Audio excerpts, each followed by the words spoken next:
I've discussed a number of times how well Mortal Kombat X could have followed on from Armageddon instead of being the second chapter of a time travel induced soft reboot. Today I'm going to explore how that could work in more detail, specifically focused on what needs to change in either timeline to make it work. A lot of these ideas have been referenced and explored in my MK Chronicles series, so you can find more of this there. The foundation is already in place. A major event in which a large number of heroes are killed, Johnny Cage stepping up to lead the heroes in the absence of Liu Kang, Mileena having ambitions to rule in the event Shao Kahn is killed, and Shinnok not taking part in the event but instead plotting from the background to weaken his enemies through a manipulative alliance. I'm absolutely convinced that MKX is based partially on the original planned follow-up to Armageddon that got derailed by DCU in the reboot. So with the broad concepts out of the way, we need to delve into more specific plot lines to deal with minor issues that arise. The first point to change is the time frame of the time skip. MKX's time skip exists to skip to a point where Johnny and Sonya's unborn child is old enough to fight at around 20-25 years old. Having this take place at the end of Armageddon doesn't work as well, since Johnny was already 29 in MK1 and just about 40 in MKA.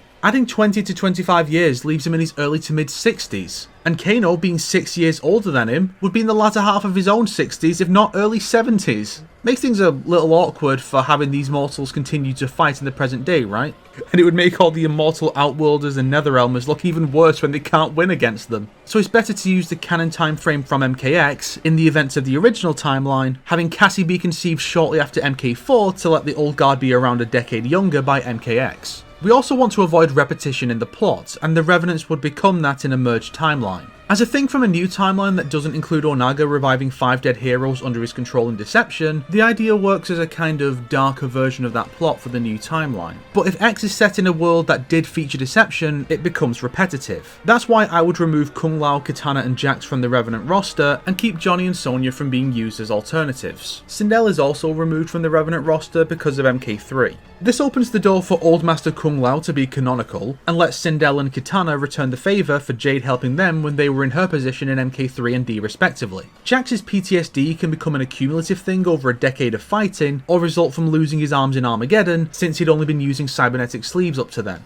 Liu Kang and Nightwolf remain Revenants as the former soul is bonded to the latter, so Nightwolf's death can be a significant event in Armageddon and result in a true evil Liu Kang as he's dragged to hell with him. Granted, Liu Kang's evil corpse has been around for 2 games by this point, but I think having the Revenant plot continue directly on from it lets it feel like one extended arc, instead of 2 separate but very similar events. I know a lot of fans think the Revenant plot went on too long, but that's only because it went nowhere. If Liu Kang had actually been the villain of MK11 as MKX implies, I think most fans would have accepted it extending into a 3rd game. On a related note, Raiden's corruption. Raiden here would be his dark Armageddon self into the events of MKX, becoming something of a renegade, leaving Fujin to inherit Raiden's MKX role. This works for Fujin, who failed to protect Earthrealm's champion in Deadly Alliance, so this is his chance for redemption. Alternatively, Raiden could become riddled with guilt after the chaos he sowed with the zombie Liu Kang, and the subsequent creation of Revenant Liu Kang, which he kinda helped to create, and could either go into exile or try to be his old self. Scorpion is another seeking redemption for his past misdeeds, and trying to end the universe to spite the Elder Gods is something he realistically cannot come back from. So you narrow the scope of his vengeance, making him ambush Taven and Dagon because they're among his biggest obstacles to obtaining the prize and becoming a god of vengeance to destroy the Elder Gods specifically. And him becoming mortal again can be a result of Raiden, Fujin or Cetrion taking pity on Hanzo for what the Elder Gods have done to him, leading to them restoring his humanity. As for his longtime rival, Sub-Zero remains mostly the same, but his battles as a Revenant are no longer fought alongside Scorpion, who has long since turned his blade on Quan Chi. Instead, he's fighting with Bi-Han, the other Quan Chi creation and Sub-Zero's own brother. There's so much potential there. As for Quan Chi himself, him being allied with Shinnok can be tied to his growing abilities as a necromancer. Him not being one was the reason he needed to form the Deadly Alliance. Say Shinnok offers to teach him in return for his valued services once again, and we've got an excuse for Quan Chi to be loyal to Shinnok after his classic betrayal, as well as justifying the radical shift in his abilities between timelines. And the location of his fortress can be given to Sonya's team by Serena, who is now part of the good guy side since meeting Kuai Liang. Smoke would be removed from the Revenant roster and finally set free. 3 games should be the absolute maximum for a character to not be themselves, and Smoke really doesn't need to enter a new form of mindless obedience. Let him be free, whatever his path going forward.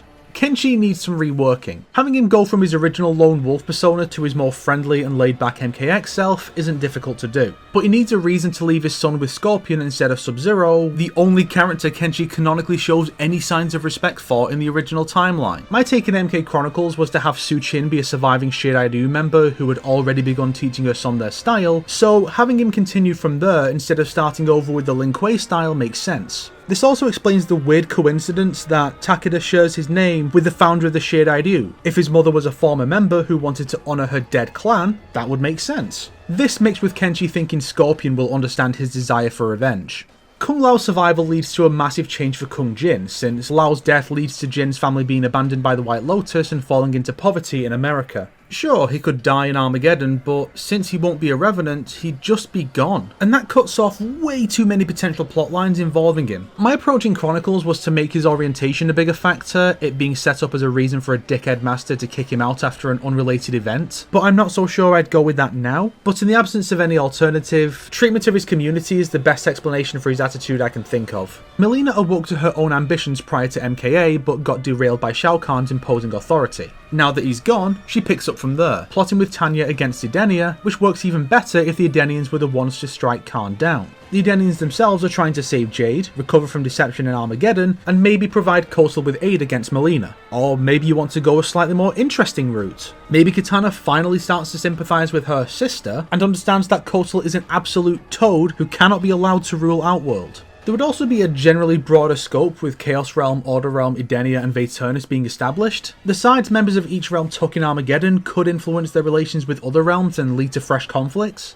Ermac is free of Kahn's influence and has been trying to find his purpose since then. This can be the reason he sides with Kotal instead of nothing? He wants to make Outworld a better place and believes Kotal is a better fit for that than Mileena. Alternatively, he could take pity on Mileena as a fellow artificial being born from bastardized Edenian materials and want to guide her as a mentor figure. Li Mei being the leader of her people can be the result of her becoming something of a hero to the people of Outworld after her battles in the 3D trilogy, instead of just being a fitting direction for her to be taken in because of her previous version's history. Reptile's loyalty to Kotal can result from him being tired of being screwed over by Kahn, Shinnok and Onaga, and being thankful to have found someone who actually shows him some respect. Sector is still around with his Tekkunin. They can take Frost in after Armageddon, and that leads to her cyberization being the newest Tekkunin advancements instead of Chronica's. The Tekkunin is also where Triborg comes from. A unified Black Dragon can be led by Kano with or without Cabal, or there could be a Black Dragon civil war between the Old Guard under Kano and Cabal's group under him. The Red Dragon would be more prominent given their connection to MKA's primary antagonist, but I don't know specifically where that would go. Maybe they get folded into the Black Dragon or Shinnok's forces since they have ties to both? Ooh, maybe that's where Cabal ends up with his loyalists to oppose Kano. Or Rain could take over from his brother and we can actually do something with his demigod status. We can also merge Kronika into the midway version of the Pantheon where there are no Titans, and she's just the Elder God of Time. The Titan thing was completely unnecessary.